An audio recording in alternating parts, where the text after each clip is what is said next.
Kay, and this is my video for the consensus building using the FISTA 5. So my group was consisted of 2 EIP teachers, 2 special education teachers, 3 general education teachers, 1 from the K1 band, 1 from a 2-3 band, and 1 from a 4-5 band, as well as my principal and assistant principal. And the proposal I was recommending was to keep or work towards ensuring that our Tier 2 and Tier 3 students that receive EIP services, recommending serving those students in the general education classroom or their homeroom classroom rather than pulling them out and serving them in an EIP room or kind of in a small group resource setting. Right now, our Tier 2 students receive intervention or extra support, Tier 2 support, in their general education classroom provided by their homeroom teacher, and it's usually based on some kind of computer intervention, whether it be a math program or a reading program. And then our Tier 3 students are served through EIP in a small group, pulled out of the room and served in an EIP classroom. The reason for this proposal, or my rationale, is as a special education teacher, I sit in a lot of eligibility meetings and IEP meetings, especially initial IEP meetings for students that have maybe gone through the tier process, the MTSS process, maybe already at a Tier 3, for example, say in reading. And so currently, if those students are pulled out into an EIP classroom, I have a hard time ensuring that we have looked at the full continuum of services for a student and their IEP. I feel that sometimes it's difficult to argue or encourage the student to maybe remain in the general education classroom with a special education teacher coming into the room in a collaborative model if the student has already been receiving EIP in a pull-out model in a small group. I feel that really kind of limits some of our continuum services in which we're obligated to explore and consider all services. And so taking that into a least restrictive environment and all of that. So when I first did, I actually had this situation and this problem occur.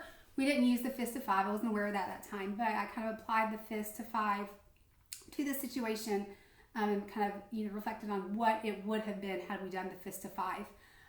The immediate reaction, or the immediate vote, if you will, both EIP teachers and both general education teachers gave it both a 0, gave it a FIST, or all 5 of them gave it a FIST.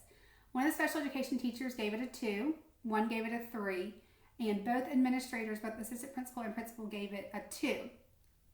Some of the reasons for kind of the distractors, or those that were not in support of it, is EIP teachers were really worried about how they were going to use the curriculum that they have been provided in a general education classroom. They could do that maybe with younger grades easier through rotations and stations, but not all of our older grade classrooms necessarily do stations and rotations, so it seemed they were really connected to what curriculum they were going to use or what they were going to do during that time. There was also the concern with not too many kids maybe in a classroom, or too many kids in that segment, not enough room for them in there, the limited number of staff. And then one of the teachers said, I've had a lot of success using the curriculum in a pull-out model. Some of the supporters, I was one that kind of said, it does make sure we can offer the full continuum of services and can start in the gen ed class and then go to more restrictive environments if needed.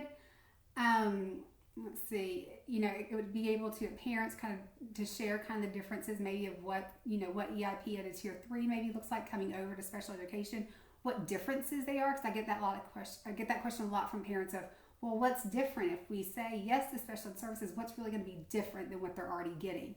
And it's really hard to say, well, I'd like to serve them in a gen ed classroom when they've been getting a pull-out resource model through EIP all along. They've already gotten a small group, so it kind of seems kind of backwards.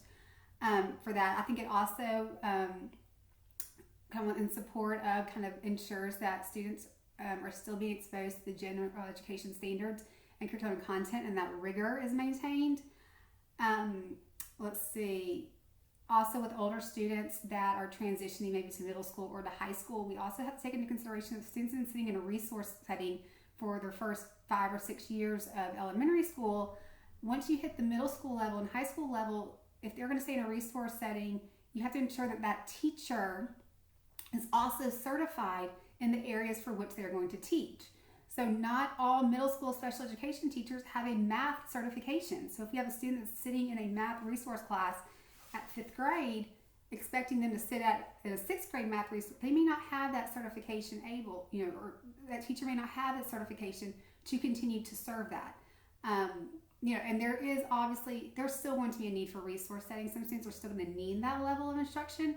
And so that can still be available, but it doesn't need to be, the only thing that we can kind of offer. Some of the questions administrators asked about scheduling, how to kind of do scheduling, and obviously scheduling would have to be creative and be flexible. Is there going to be a school designated intervention time, or are we going to look at grade levels doing flex grouping where they put all of their students in a pot and kind of separate them out to a teacher based on skills, and then support personnel, special ed, or EIP teachers go into that room to work with all students in there. Special education teacher, also brought up that, some students are still going to need resource time, and how's the schedule, going to look for that if someone's always out in a gen ed setting. Looking at, maybe having students, especially in resource settings, be grouped by grade, like K1 and 2, maybe reading students maybe can be grouped together in one segment as opposed to having a kindergarten resource reading, a 1st grade resource reading, and a 2nd grade resource reading. EIP teachers, their big question was, what do we do? If I don't have my curriculum, I can't use it, what do I do? And that it sounds, they kind of shared that it was going to sound like they're going to have to plan a little bit more with gen ed teachers, which all teachers know we are short on time. So that was another thing that they were concerned about and asked about. The general education teachers actually liked being able to have their students with them more and getting to know them better as learners, especially in those reading and math areas. My analyzing kind of looked at it. There was a few EIP teachers, their facial cues were that you kind of definitely see that they were shutting down. They did not like this at all. And there were some arms crossed and some, like I said, just facial, and they're just not willing to talk anymore. Their communication had kind of stopped. One special education teacher was kind of like, I'm kind of concerned about it, not quite sure, but, we can definitely give it a go. So when we redid at the end, kind of redid the vote or took the consensus again, one of the EIP teachers remained at a 0 and the other one moved to a 1. The special teachers remained at a 2 and a 3, and the principal stayed at a 2, but the assistant principal moved to a 3, and all general ed teachers moved to a 3. So consensus was not reached. There's kind of still a holdout on an EIP teacher, and I think that from kind of my interpretation of, I think kind of I'm not sure of what to do. This is uncharted territory. I'm stuck in, I hold my curriculum with both hands and squeeze it tightly, and what do I do if I don't have that? I think also maybe some loss of teacher autonomy of getting to take a group of students out to your room and working with them on what you want to work with them and how you want to do that, as opposed to now having to go into a general education class and having to work with another teacher and not necessarily getting to do only what you want to do.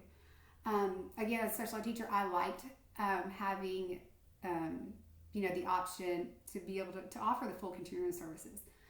Regarding DeFore's definition, I loved his definition of consensus. I often sit at IEP meetings with parents and with school staff, and we always say it's not a vote and it's not a majority rules kind of thing. So like the consensus of looking at, okay, is there something I can live with, even if it's only temporarily, or even if it's just something we try?